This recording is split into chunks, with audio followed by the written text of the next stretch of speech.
because you'd had no airflow because you were going super slow. So after a couple of minutes, you'd look and there'd just be fire coming out the brakes, which is not really great, but the audience loved it. It was something a bit different.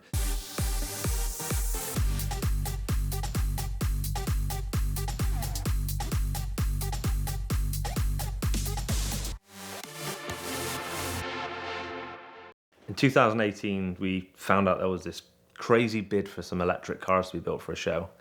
And at the time, little small 1,000 square foot garage doing one-off builds for high net worth customers, and decided actually it was time for a change. So me and my business partner Alex, we decided to put in a bid to build 3 high performance stunt vehicles that were all electric for a show in Macau, China, which at the time was completely just ludicrous. And to be honest, we didn't think we'd get the bid.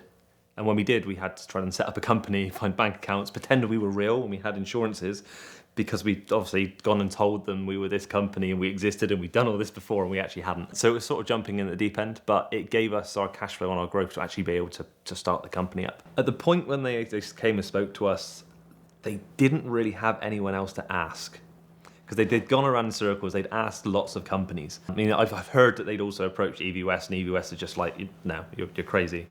We can't do it, sort of thing. The casino owner from Macau and a couple of his guys, I mean, this guy must be worth billions, like owns the casinos in Macau, actually came over and came to see me in my little 1,000 square foot workshop in Bristol in the UK to see a car.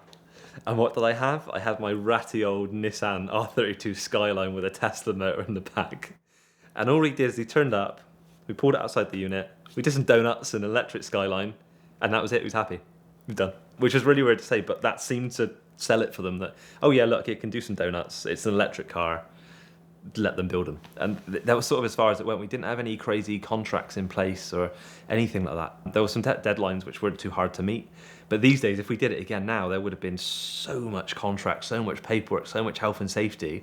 Whereas back then, because no one really knew EVs at all, there was nothing to base it on.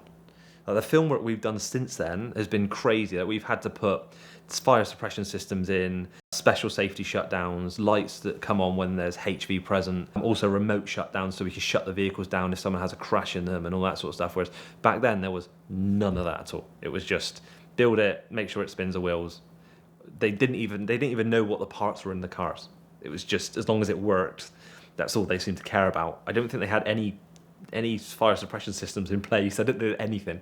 It was quite crazy, really. But it then led on to so much more development in the industry from that point, that someone had to take that risk at the start to prove it was doable. And then we realized we actually had to make this work.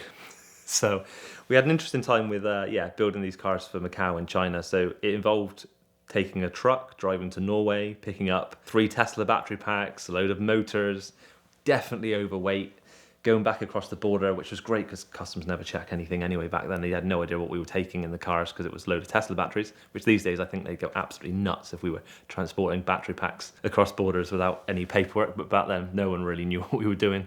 And we then set about how do we build 3 high-performance stunt cars for this show, which were space frame chassis, Tesla large drive units, so 500 brake horsepower, 80 kilowatt-hour battery pack. And they were designed to basically do drift demos every day for 6 months in, I think it was 45-degree heat, just absolutely insane conditions, and we were stupid enough to do it. But it was a success, so I'll say that at the beginning. And then we set about actually building these cars. So we worked with a company called SHP Performance, and they built these absolutely stunning space frame chassis, which we then took 2 350Zs and we cut the floors out of them and we dropped them onto these chassis.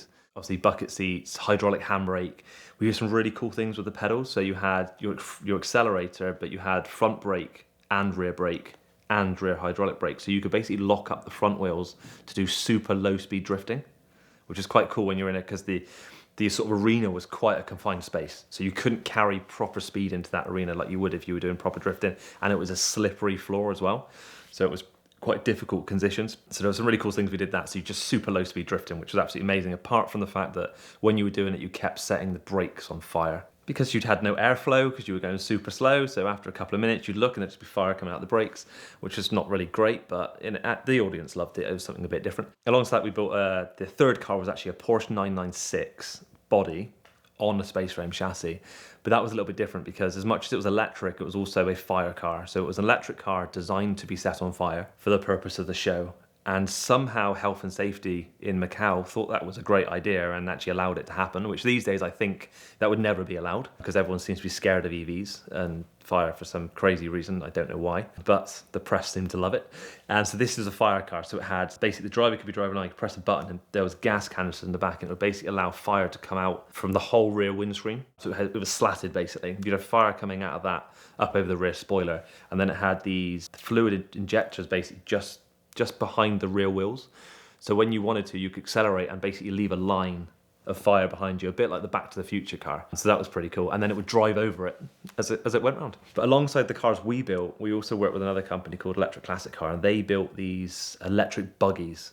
So they were like a little jump buggy, 2-seater, fully electric. And they were pretty cool because actually they were jumping as part of the show. It was a huge, bit like a vertical slide, death slide you'd go on as kids.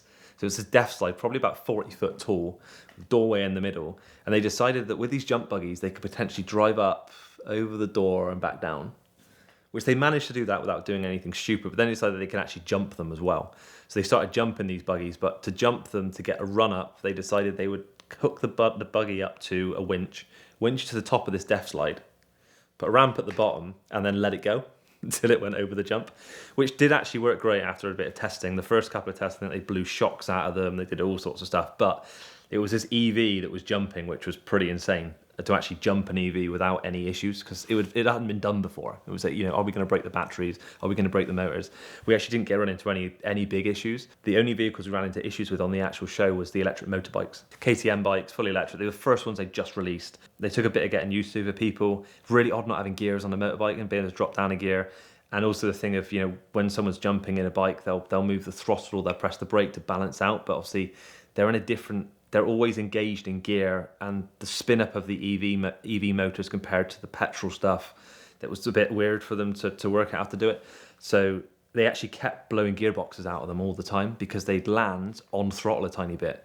And landing on throttle would just shear the teeth on the gearboxes. So there was a load of updates that had to be made there to allow them to jump regularly, show by show by show. But by the end of it, that worked really well. One of the really exciting items we had was a electric quad bike, which was one of these motorbikes put into a quad bike. And it was a guy called Matt, who's the Kangaroo Kid, who some people will know because he's jumped some stupid stuff in his days on a quad bike. He's really well known for that. And he actually did all the quad bike stunts for the whole show. And he was jumping over the cars as well through ramps as they were going around underneath him and doing all this crazy sort of stuff. So they were probably sub 150,000 a car.